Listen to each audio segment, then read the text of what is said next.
Hello, everyone, and welcome to the Condish Retrospective. I'm Wade. And I'm Scott.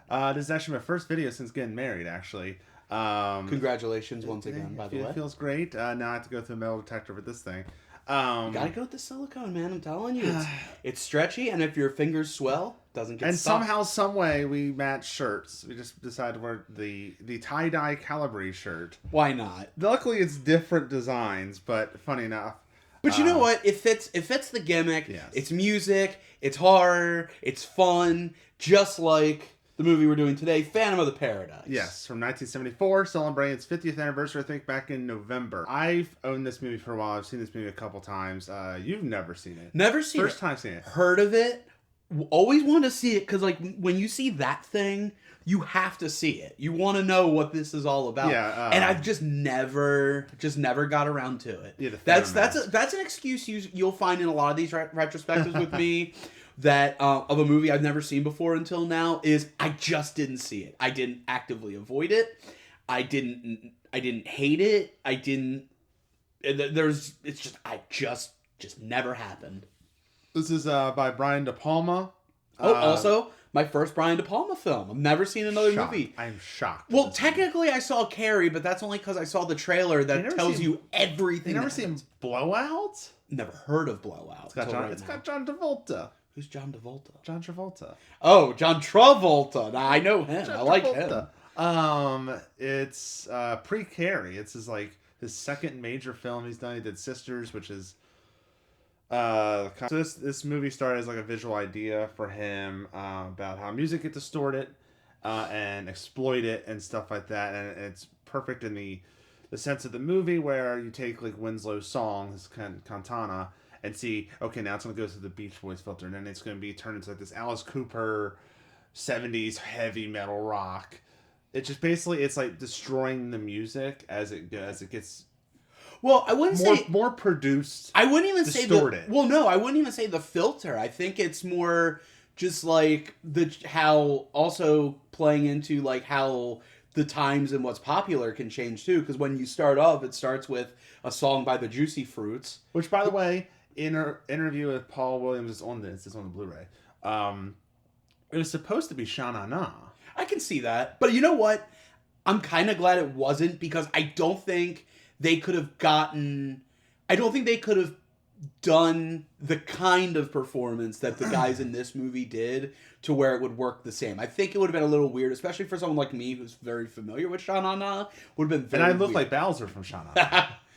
But yeah, so we start with that, and it's this like 50s like revival gimmick that's going on nostalgia era. in music. And then by the time we get to the point where the Faust cantata is finished, like now we're kind of in this more like theatrical, over the top kind of style. And it's the same guys. It's still the Juicy Fruits, but now it's in a completely They're the Undead now. But now it's like this different style, because in the time it took for this whole thing to get done, one fad came and went. But that's what I'm saying. That's just how quickly these fads can come and go. And I think that plays a part in it too. Not just the corruption of the music industry, but also just showing how quickly fads in music and entertainment can come and go just like that, with no rhyme or reason. Really. The Juicy Fruits became the Beach Bums. Yeah, a carburetor. And then they turn into the Undead. I prefer the Undead version. So basically, it's Faust. Yes, it's Faust with a long ass song about Faust. And then, but the movie it's basically Faust. Winslow sells his rights, his soul to Swan, and then it's even spelled when he goes to the Swanage. They have the song about how he's going to meet the devil.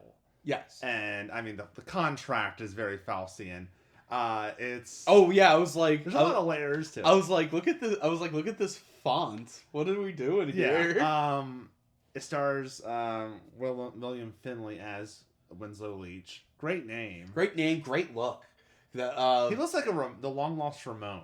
He really does. And I think what I liked about him was, I think seeing the descent into madness play out the way it did was really good, because it really does help make him this sympathetic character that you're kind of not allowed to, or that you're allowed to not be sympathetic to if you'd like, because of, you know, some of his methods and some of the ways he goes about it. But for me, I mean, I was on board with him from the beginning. I'm like, I know how that feels when you're like, when, you know, like you have an idea and everybody's like, yeah, but why don't we do this and this, to the point where it's not your idea anymore. He plays a song and everyone's like ignoring him. And Yeah. like, it's the idea of like he plays this intimate song and it becomes like so grandiose. Now it's like in like an arena or an amphitheater. Right. And it's just like, or it's a little bit now distorted and changed and all that. And not only that, but like the idea of like, you know, like, oh, be careful who you tell your ideas to, because you never know. Because remember, he tells the idea to the big guy, the one with the pompadour, about the idea. Philbin. Yes, and that's what leads him to get Swan to get him, because Swan just wanted the song. He didn't want the music. He didn't want Winslow. But again, he's telling him this idea and what he's doing and stuff like that, and that leads into everything. You got to be careful, because you never know who wants to act, who's going to take your ideas and, you know, probably do more with them than you probably could or would, and you're going to be real mad. By the way, Philbin played by George Pimoli. Who did a fantastic job. Oh, he's in a lot of Martin Scorsese films, too. Oh, he was fantastic. There's also... everyone was. I don't think there was a bad performance in this There's movie. an introduction to Jessica Harper, who, as Phoenix, who will later, a couple years later, will be in Suspiria. It's pretty much the two things that she's mostly known for. And then we'd have to fast forward a couple decades to when she's in her next big role in Suspiria. Oh yeah, she is in Suspiria. I forgot about that. For those wondering, the remake. Yeah, I'm not being silly. She's in the remake. Paul Williams as Swan, who to me is one of the MVPs of this whole. Oh, he's fantastic. He also he wrote all the music for this. And it shows. I've listened to some of his stuff. He's one of those guys you don't realize you're listening to their work until you read the credits. You're like, oh, okay. He's wrote a lot of Carpenter songs. A lot of Carpenters. Muppets. Did a lot of work with the Muppets. Rainbow Connection. Rainbow Connection. Did a lot of the music for Muppet Christmas Carol, which is one of my favorite movies, period. Yes. And let's not forget the other MVP of this movie is Garrett Graham as Beef. Oh, Beef is great. Beef is like my favorite character. I've never seen a character so masculine and feminine at the same time. It's from the moment they open that coffin in front of everyone, and does he roar at them? No, he's like, yeah, he hisses at them.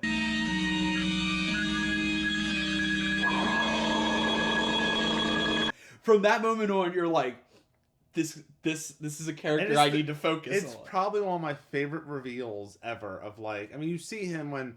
One of my favorite scenes is when Swan's in that like that vinyl record desk, and he's like, no, and he's going through all the artists. Yes. As it evolves too, because then you get like more of Motown. Yeah. And then you get to like this guy who's just like, yeah. I'm not gonna lie. If it wasn't gonna be Beef, that one country singer dude I thought would have been the best. Everyone else was good, but he was like the silver medal, but Beef is the gold medal. But the Beef reveal of like they had the Juicy Fruits, who are now the undead, open the casket, and he's like. And there's like interesting things about him. He always has to paint a design here on his lip, or on his cheek. Yeah. He's always got something somewhere. And you know, he's very like tough and like but like outside of it, he's very like prima donna and very. It's one of my favorite. I wouldn't even say outside of it. I would say he just has those two sides that just come out when they come out. He's like, this place is possessed. Oh, I knew I shouldn't be screwing around with a dead man's music. This place is possessed. What are you talking about? Can I talk about like real quick about how that whole performance is probably my favorite performance of the whole movie. Of like, it starts with the undead. Oh, that was the best song. And then they good. By the way, all this is on Spotify still. All the music in this is great. This is one of the best soundtracks you'll ever listen to. The undead starts cutting people's arms and legs off, and they build a Frankenstein who's Beef, and then Beef starts performing, and it leads to him doing that the chicken dance. It starts doing some weird dancing, and then how he, spoiler, dies is great. And then one of my favorite parts is at the end, when after the show, like his body bag is being loaded into the meat wagon, and everyone's beef, beef, beef, beef. Everyone's chanting for his body bag going into like. Well, they might think he still has a chance of survival, you know. Like, he was revived as a Frankenstein. Because I'm saying it's kind of like when you watch wrestling and someone gets taken out, they do the stretcher job, and you're waiting for them to give the thumbs up to let the fans know they're okay. Yeah.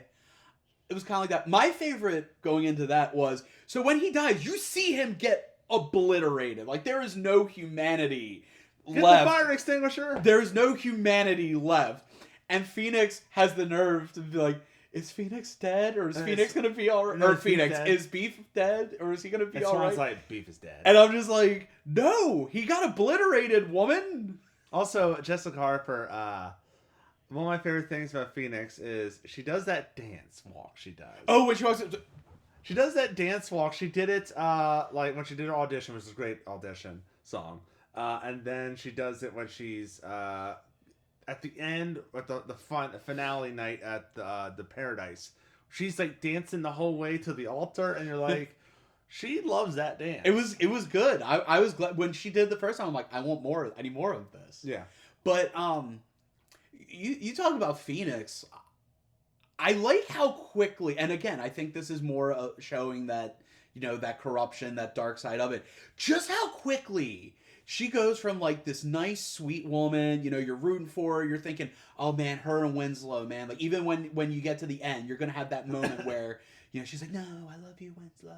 Or something like that. Oh no, she has one performance and all of a sudden she's addicted to it. Yeah. So it's like all her morals like completely just go away. She's basically becomes in an instant the very type of woman that she was opposed to being to early in the movie. Yeah. When she's at the audition, that's really not about singing. Yeah, it's about screaming.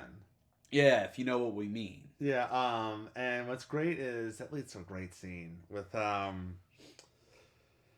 it's not fair. All these scenes are and great. We'll talk about Swan in detail, but like there's a scene where after the performance she goes back to the Swanage with Swan, and they're on that bed, and he's like they're basically making out, gonna have intercourse. We can say sex to the song that he wrote for Phoenix to sing while the Phantom is watching. And then the most perfect Swan moment is he reaches over to the remote and he presses a button, and he has a camera on the window watching the Phantom watch them have sex, and he's getting aroused off of knowing that he's getting revenge on the Phantom. It's like so Swan. That's like double voyeurism, I think. It's right so there. You're watching the Watcher.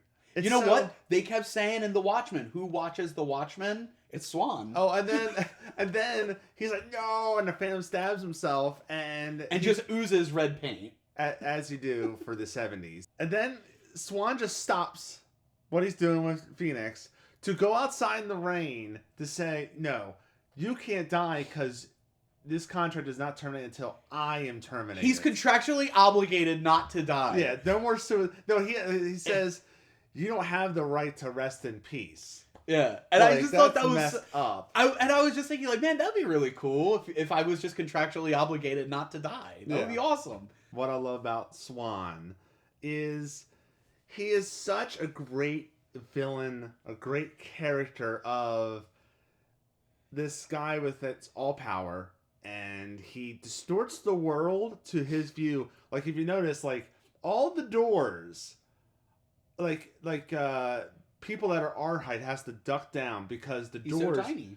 Because the doors are designed for his worldview, which is a very short guy. Yes. Stuff like that. Like, even where he's like just a little guy. Just a little guy. And when he's like making Winslow's voice, the voice box thing, he's altering it. He made it to sound like his voice, Swan's voice, because Swan's voice is perfect. And also he says stuff like, okay, Phoenix is not going to sing this song because she's too perfect. No one can be more perfect than me. And like, what a dastardly guy. And another great scene is the bathtub scene, where it's Winslow back in 1953 or whatever in the bathtub. He's gonna kill himself because he's getting too old. No, Swan. Swan. You said Winslow. Oh, sorry, Swan. Swan's in the bathtub and he's getting older. And I don't know. Even though he doesn't look old in the slightest. And then, which makes it even better. Yeah, and then he gets the reflection of the devil. And so basically he's doing a performance against himself, and it's really good.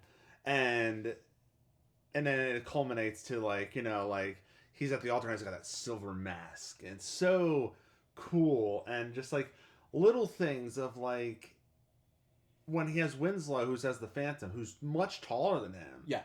And basically, when they first confront him, basically says, okay, we're going to work together and we're going to write the music. He basically is it's in a forced perspective to where he's the underdog, but he's not. Swan's completely in control. He manipulates it at a small stature of in the camera focus of he's much smaller. Because usually the monstrous giant is looking down on it. Now it's different. Now it's this guy has control. And it's even his office is futuristic compared to the rest of the whole movie. He's such a good character. Paul Williams really does a really good job as Swan, and also the hair. Oh, absolutely. But Phantom of Paradise, it did not release really well. No, which is kind of weird for that time period. Because you think about, I don't know when Rocky Horror Picture Show came out, but I think this right here is a good companion. To that. If you like a movie like that and we're I want another movie like that, but I don't want to watch Shock Treatment. Yes. I was about to say, this is a better version to watch. It's not Shock Treatment. This is definitely the way to go. I haven't watched Rocky Horror since I was a teenager, and I didn't like it then. I would probably like it more now. I find it fine. And I've never seen Shock Treatment. But it's not good. Jessica Harper is in Shock Treatment, actually. She is. Yeah. She is, because when I was looking up what I thought I knew her from other than Suspiria, that popped up, and I was like, oh, okay. But, yeah, it's really, this movie is really good. Good story, good acting, good music. The performances are really good. Very creative visuals. Love the main costume for Winslow once he's completely, the Phantom. The Phantom. It's just a really good movie. For years, Wade's dude, you should see this movie. You'd like it. I'm I'm gonna do it. I've been wanting to see it for a couple years now. And you probably understand my taste in movies better than most of my friends. So I thought you would like song Grease is more musical to where Grease is a musical. It's dialogue and it turns into a song as they're doing the dialogue. Right. Fun fact, I think Paul Williams said that the Juicy Fruit song? Yes. It was originally a monologue in the script, but he's I can make this into a song because he was singing the monologue in a melody, which was a much better decision. I think it was much better to do music because it really helps set the musical tone. Yeah. For it. I think because with how long it takes to get to the next song, I think it would have felt a little more out of place to just start with Winslow playing the piano. I just don't think it would have set the right tone that the Juicy Fruit song at the beginning sets. Once you start it, you're just it just settles you in, and you're just and once you see how kind of silly it is, it's just you get on the ride and you go for it. Speaking of the beginning, the introduction narration, right? I remember it. Do you know who did the voice? I do not know who did the voice. Rod Sterling. Really? Yeah. The Twilight Zone. Twilight Zone guy. Yeah, that's Rod cool. Sterling did the introduction for it. I thought it was familiar, but I thought maybe it was someone doing an impression. That's yeah. This is a great movie. It's a fun movie. It's only 90 minutes. Yeah. It's not Where Now It's Welcome. So I love the Death Records logo. Which is funny because I need that on a t-shirt. It's like a dead crow. With a worm. And it's got a worm. And then you have, I like how all the names are kind of except for Philbin, are all animals or insects or part of animals, because you have Leech. Winslow Leech. You have Phoenix. Phoenix and Swan, who are birds. Swan. And then you have Beef, who's just a piece of beef. Well, yeah, but also beef comes from cows. Yeah. So it's and Philbin is... Well, they named it after him after Regis Philbin, who's a big dumb animal, folks.